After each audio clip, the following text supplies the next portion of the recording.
Hi guys, I am back with another histopathology diagram, and that is of adenoid cystic carcinoma. This is a salivary gland malignancy.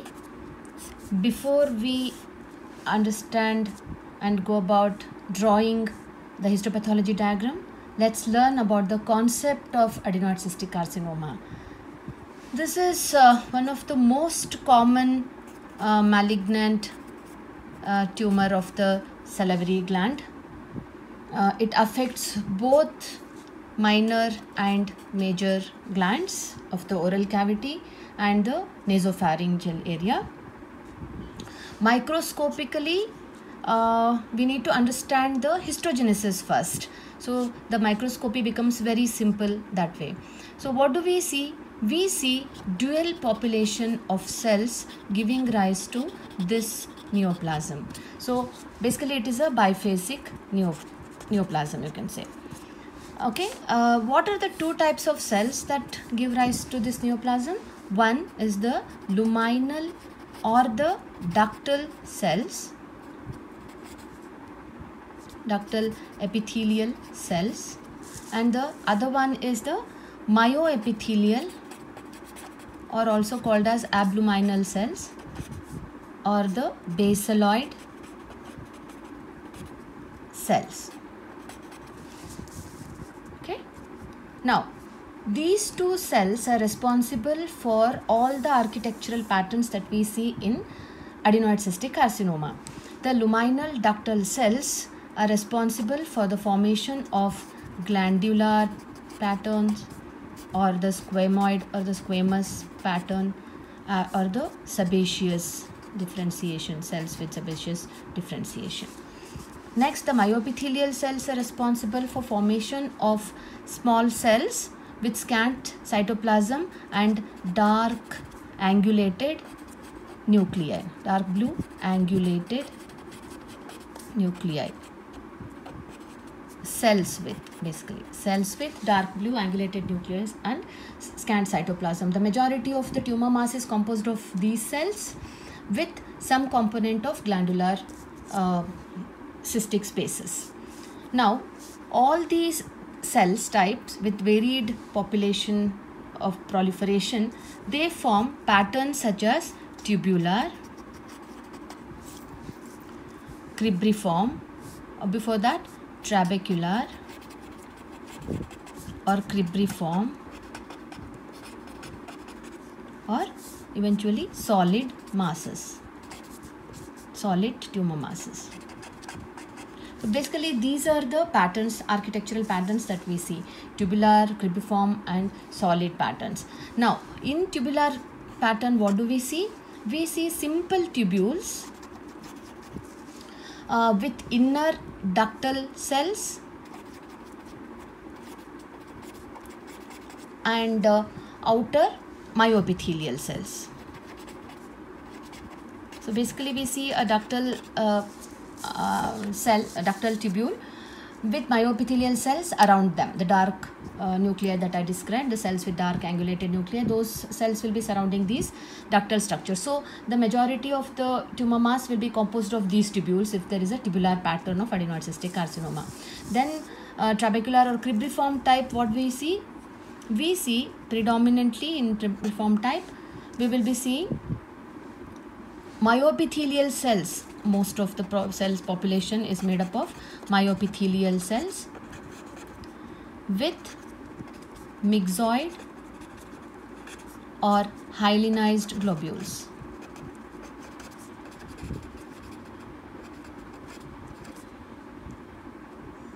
Sorry. Okay. So this is the pattern that we see in cribriform pattern, and in the myoepithelial cells, the mass of myoepithelial cells with some cystic spaces, multiple cystic spaces like this in this large mass of myoepithelial cells will give rise to a very classic pattern that we associate adenoid cystic carcinoma with, is the Swiss cheese pattern. When the cystic spaces are large large and not uniformly sized, we call it a Swiss cheese pattern. If they are of uniform size and small, we call them as sieve-like pattern. Okay, so this is very classic description of adenoid cystic carcinoma, and histopathologically you can identify the slides with this pattern very quickly.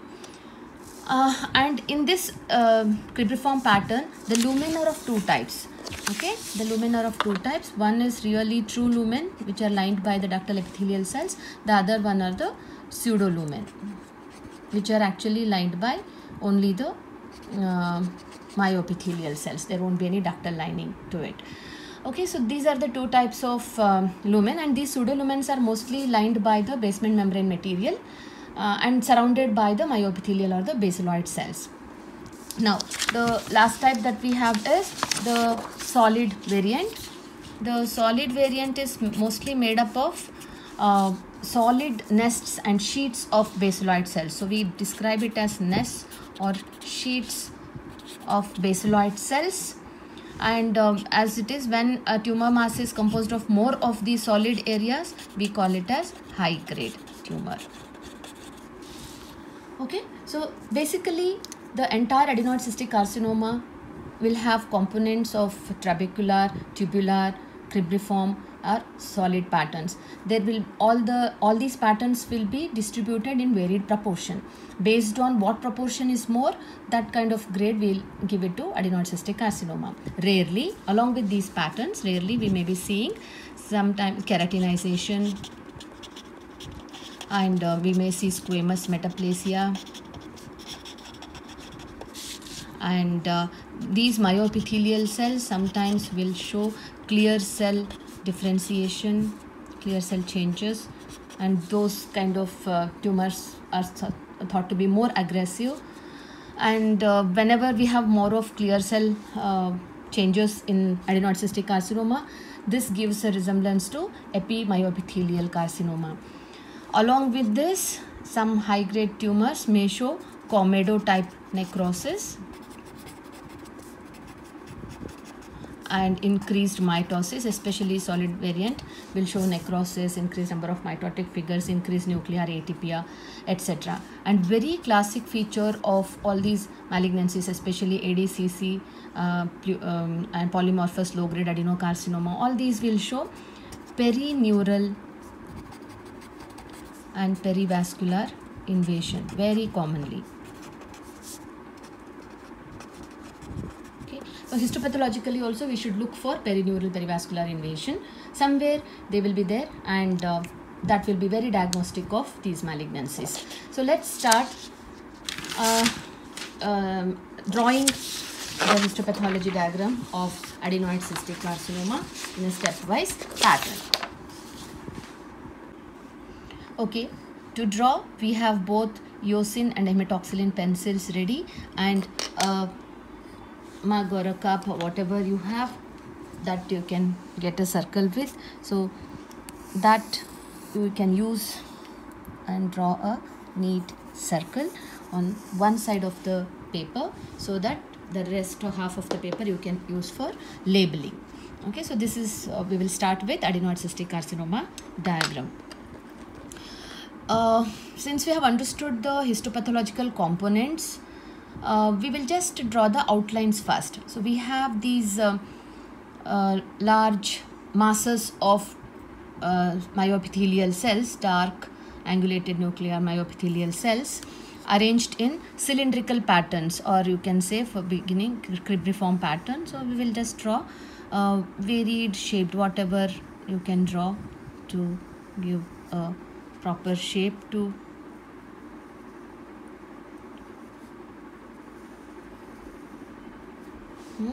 such islands. Some of them you can draw just like tubular structures or stands of cells, some more of a ductal structures, small ducts, true ducts, and some areas like this. Some we can just do half of it. So such an outline we draw. Later we fill it up with all the types of cells that we have learnt. Okay, so we'll start with drawing small microcystic spaces inside these areas.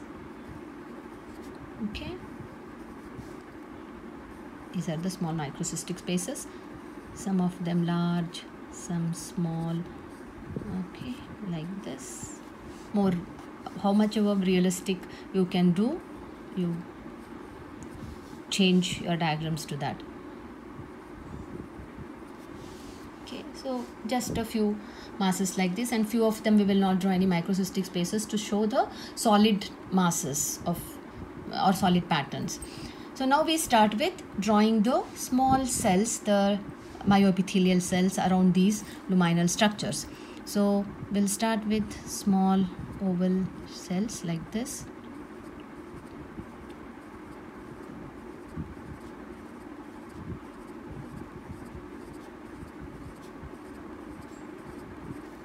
Have a sharpened pencil to draw all these small cells around these cystic microcystic spaces.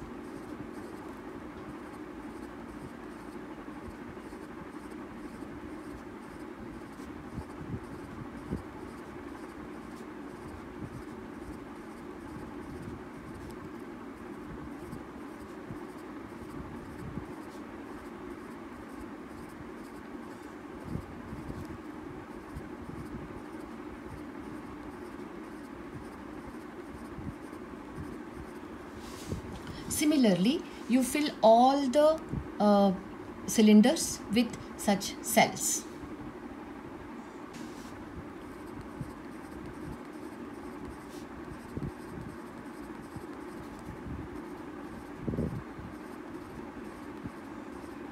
If the pencil needs sharpening in between, please take care, stop for a while and do it. As I have said, if you can draw along with me, it will be very useful too.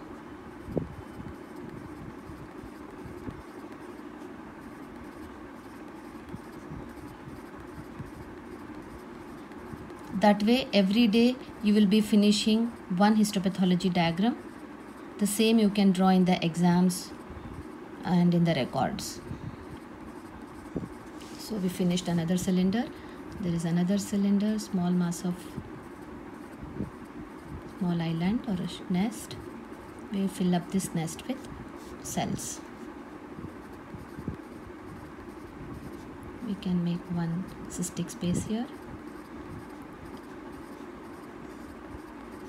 These cylindrical spaces surrounded by cells, because of which this tumor was initially known as, old terminology for this lesion was cylindroma. Now that name is not used anymore because of the histogenetic concept that has evolved with various theories, various cell theories. We now know what exactly produces, which cell exactly gives rise to this neoplasm. So hence it's, and the histopathology pattern also is quite characteristic of the name, so it is called as adenoid cystic carcinoma.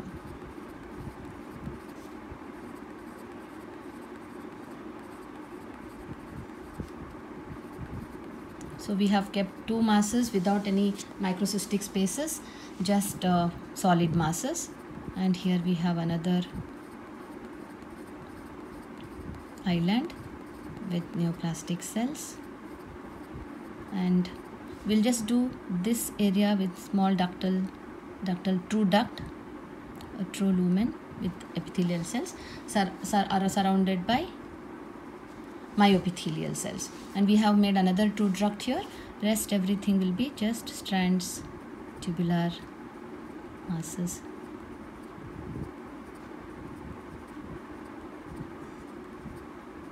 Strands, cords, nests, all these patterns have been used to describe adenoid cystic carcinoma. So this is how we draw cells around these cystic spaces in every island or the nest. Next we start filling up these cells with nuclei. The nuclei in these myoepithelial cells are dark blue and are angulated. So just take care to fill it up with angulated nuclei. Yes, it is very tiring, but it's worth the effort. So I'll just show you how the nucleus in the cell looks. These are the oval cells. See, the nuclei are angulated.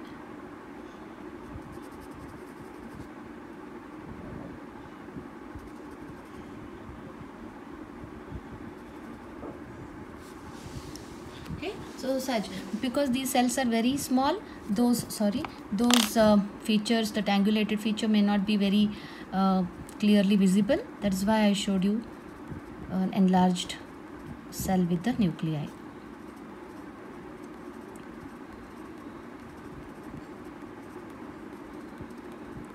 Please take time and effort to observe these cells under the microscope in your departments to see how the nuclei, cell, cytoplasm, etc. However, the cytoplasm is pink and very scanty in these cells. Hence, the entire lesion appears more bluish.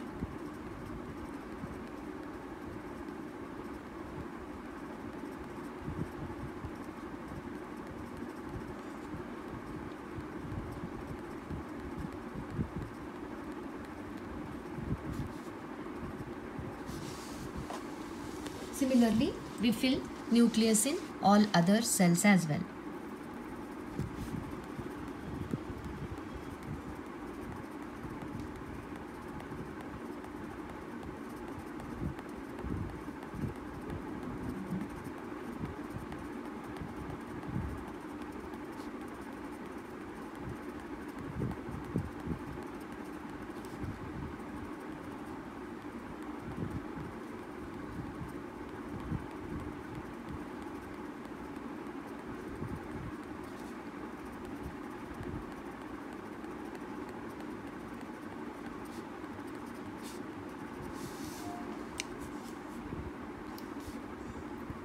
Once we finish filling up all the myoepithelial cells with the nucleus, we take care to draw the nucleus in the ductal structures. So we have to see that they are palisaded, giving a proper cuboidal cells appearance with ductal structure.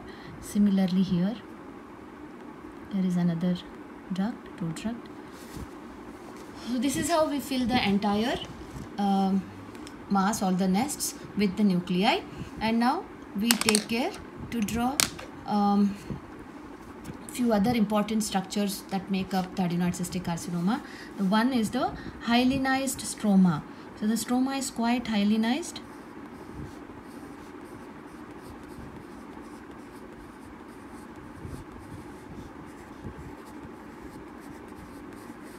I'm not sure if I mentioned that during the description of the disease. So if not, please remember that the stroma is hyalinized around the islands as well as the stroma otherwise on the other sides of the tumor mass.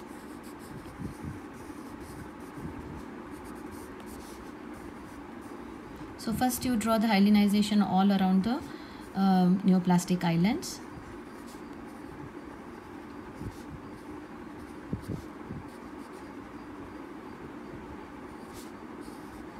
And then lightly shade the rest of the connective tissue area.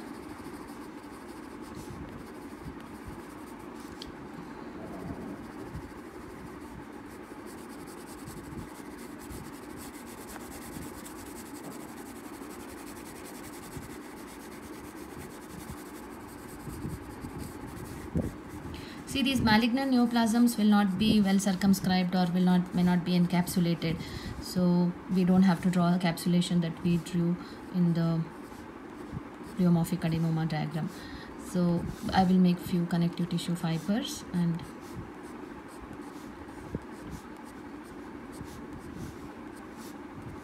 just to show that there is stroma around, and I will draw fibroblasts too.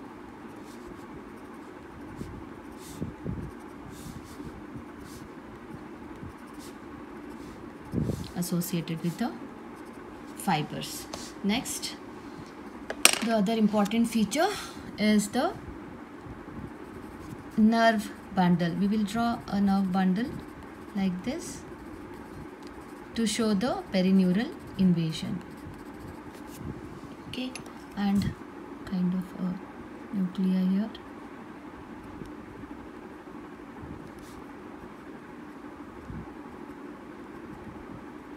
It depends on what kind of angulation the nerve bundle has been cut.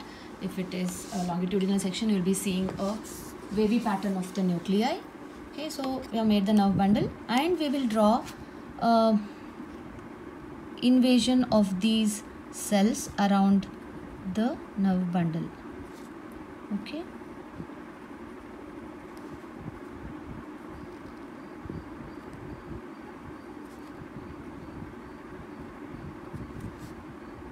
At this point, actually my pencil needs a bit of sharpening.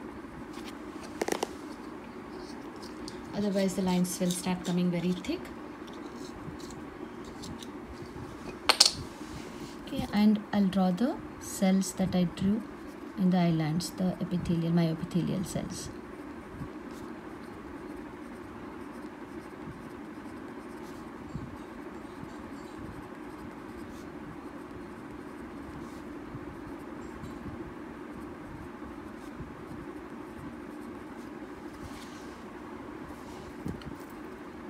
You can draw one more island like this, one more strand, and maybe a small cluster. Okay, and fill them up with nuclei.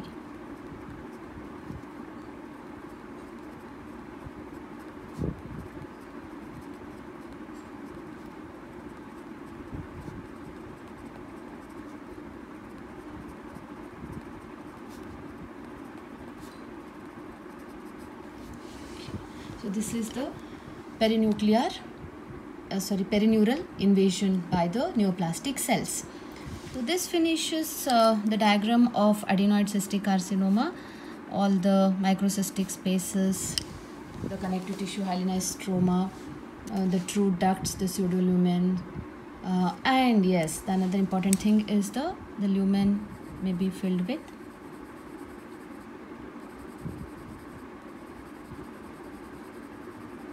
eosinophilic coagulum.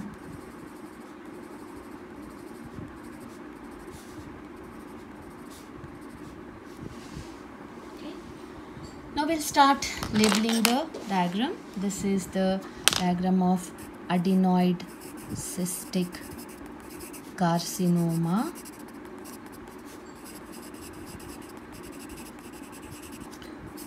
Short form being ADCC. Okay, we'll start labeling. This will be more like an inlet. Okay, yes, we can do that. We'll start hyalinized stroma.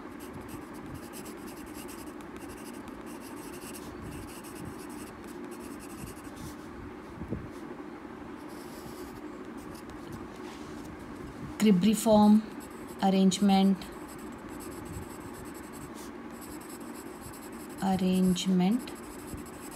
of neoplastic cells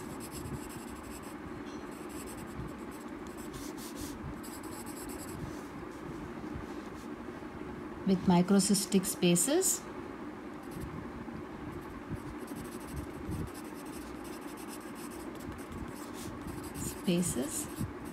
giving Swiss cheese pattern. Okay.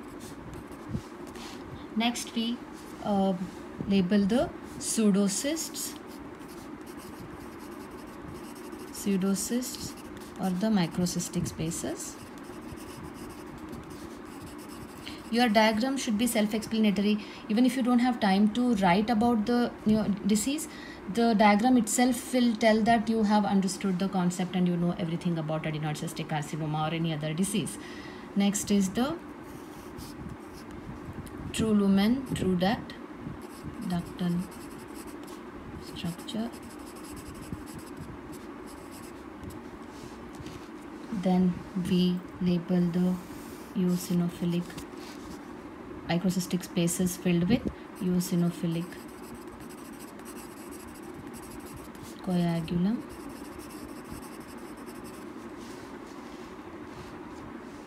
And we do not forget to mention the very important component of the neoplasm, the baseloid neoplastic cells. That's the one which have formed those cribiform pattern, but we mentioned that there is cribiform pattern here, and then we mentioned the cells within them, that is the baseloid neoplastic cells with angulated dark blue nuclei. Okay, so this is pretty much everything about adenoid cystic carcinoma. I will just focus the cells so that you will know how to draw them and eventually how it looks. These are the dark blue cells with angulated nuclei, microcystic spaces with the eosinophilic coagulum, hyalinized stroma around the islands and also otherwise. This is the neural invasion, and here is a true duct, true lumen, another one inside the island surrounded by the myoepithelial cells.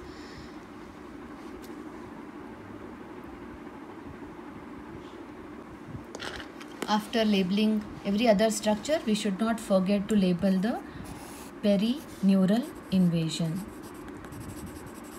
which is very diagnostic of adenoid cystic carcinoma, polymorphous low-grade adenocarcinoma, etc. So that is perineural invasion.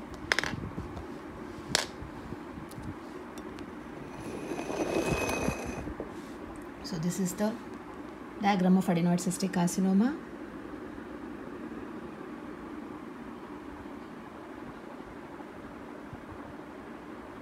Hope you liked it. I'll be back with another video. Thank you. See you all. Bye.